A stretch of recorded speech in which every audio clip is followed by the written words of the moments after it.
Assalamualaikum warahmatullahi wabarakatuh. Perkenalkan, nama saya Deja Puspita Rahab dari Fakultas Ilmu Pendidikan dengan Prodi Pendidikan Guru Sekolah Dasar Stambuk 2021 Universitas Negeri Medan. Di sini saya akan menyampaikan tentang tokoh-tokoh filsafat secara umum. Tokoh-tokoh filsafat secara umum antara lain yang pertama yaitu Thales dari Miletus. Thales lahir di Miletus pada tahun 626 sebelum Masehi. Dia terkenal dari pemikirannya untuk mencari arke atau prinsip. Menurutnya, dunia ini harus ada suatu prinsip yang mendasari sebagai fenomena, sebagai pergantian musim, arus laut, jarak air dan sebagainya. Dan prinsip tersebut adalah air. Salah satu alasan mengapa ia memilih air adalah karena ia berpendapat bahwa panas mengembalikan logam ke keadaan cair. Lalu air juga menunjukkan perubahan yang signifikan daripada elemen apapun yang dikenalnya pada saat itu, dan bisa dengan mudah diamati dalam tiga keadaan, yaitu cair, uap, dan es. Dalam bidang matematika, Thales juga terkenal akan teorinya yang menggunakan geometri untuk menghitung ketinggian piramida dan jarak kapal dari pantai. Dia adalah individu pertama yang diketahui menggunakan penalaran deduktif yang diterapkan pada geometri yang diketahui telah menemukan penemuan di bidang ilmu matematika. Yang kedua, ada Anaximandros. Anaximandros adalah seorang filsuf yang lahir pada tahun 610 sebelum Masehi di kota yang sama dengan Thales, yaitu Miletus. Anaximandros juga merupakan murid dari Thales. Sama seperti Thales, pemilikan Anaximandros juga mencari prinsip dunia. Meskipun Anaximandros merupakan murid Thales, tetapi ia menjadi terkenal justru karena mengkritik pandangan gurunya mengenai air sebagai prinsip dasar segala sesuatu. Menurutnya, bila air merupakan prinsip dasar segala sesuatu, maka seharusnya air terdapat di dalam segala sesuatu dan tidak ada lagi zat yang berlawanan dengannya.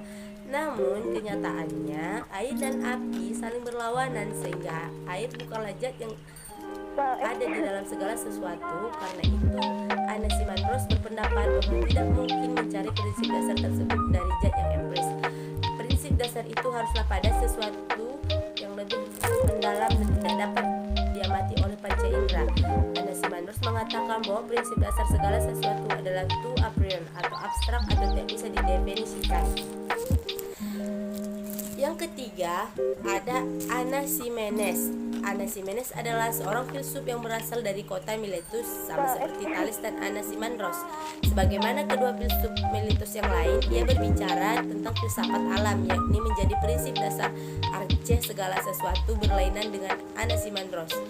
Anaximenes tidak melihat to appearance sebagai prinsip dasar segala sesuatu, melainkan kembali pada zat yang bersifat fisik yang udara. Menurut Anaximenes, udara merupakan zat yang terdapat di dalam semua hal, baik tanah, tubuh, pohon maupun segala sesuatu. Karena itu Anaximenes berpendapat bahwa udara adalah prinsip dasar semua benda yang ada di dunia. Udara adalah zat yang menyebabkan seluruh benda muncul, telah muncul atau akan muncul sebagai bentuk lain. Perubahan-perubahan tersebut berproses dengan prinsip pemadatan dan pengencaran. Bila udara bertambah kepadatannya, maka muncullah berturut-turut tanah, air, kemudian batu. Sebaliknya, bila udara mengalami pengenceran, maka yang timbul adalah api. Proses pemadatan dan pengenceran tersebut meliputi seluruh kejadian alam, sebagaimana air berubah menjadi es dan uap, dan bagaimana seluruh substansi lain dibentuk dari kombinasi perubahan udara. Yang keempat adalah Pythagoras. Pythagoras merupakan salah satu filsuf yang berasal dari kota Samos, lahir sekitar tahun 570 sebelum Masehi dan meninggal sekitar tahun 495 sebelum Masehi. Adalah seorang filsuf Yunani kuno. Pythagoras terkenal akan ajarannya di berbagai penemuan matematika dan ilmiah, seperti teorema Pythagoras yang hubungan berdasar dan geometri di antara segitiga siku-siku. Ia menyatakan bahwa panjang segitiga miring adalah jumlah dari kedua sisi lain yang dikuadratkan. Teorema ini dapat dilihat sebagai persamaan yang menghubungkan panjang sisi segitiga ABC dan sering disebut dengan persamaan Pythagoras. Salah satu ajaran lain yang paling jelas dikemukakan oleh Pythagoras adalah matem psikokis, yaitu keyakinan bahwa setiap jiwa itu abadi dan setelah kematian jiwa tersebut akan masuk ke tubuh yang baru. Yang kelima ada Xenophanes. Xenophanes dari Kolopon adalah seorang filsuf sekaligus penyair yang berpindah-pindah di berbagai belahan dunia Yunani kuno selama akhir abad ke-6 sebelum Masehi dan awal abad ke-5 sebelum Masehi. Xenophanes dipandang sebagai salah satu filsuf pra-Sokrates yang paling penting. Pemikiran-pemikiran filsafatnya disampaikan melalui puisi-puisi. Selain tema-tema filsafat, ia menulis puisi dengan tema-tema tradisional seperti cinta, perang, permainan, dan sejarah. Ia paling diingat karena kritiknya dalam novel Antropomorfisme dalam agama yang cenderung menuju pemikiran monoteisme pada masa itu dan perintis dalam beberapa ilmu pengetahuan.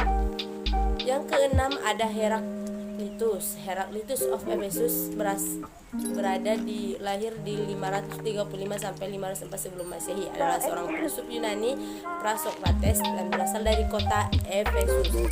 Dulu bagian dari kekaisaran Persia dan sekarang menjadi bagian dari Turki modern. Dia terkenal karena pendapatnya bahwa dunia jasmani terus-menerus dalam keadaan perubahan universal flux. Sesuai perkataannya, Pantarei kai uden meni, yang berarti segala mengalir dan tidak ada satupun yang tetap. Ia menggambarkan keadaan dunia ini seperti aliran sungai. Selain itu, ia juga menggambarkan dunia ini seperti api yang selalu berubah dan menghabiskan bahan bakar, dan tidak ada satupun yang benar-benar. Semuanya menjadi penafsiran dari doktrin-doktrin itu sangat kontroversial dan banyak tentang oleh teori filsuf lainnya. Yang terakhir ada Parmenides.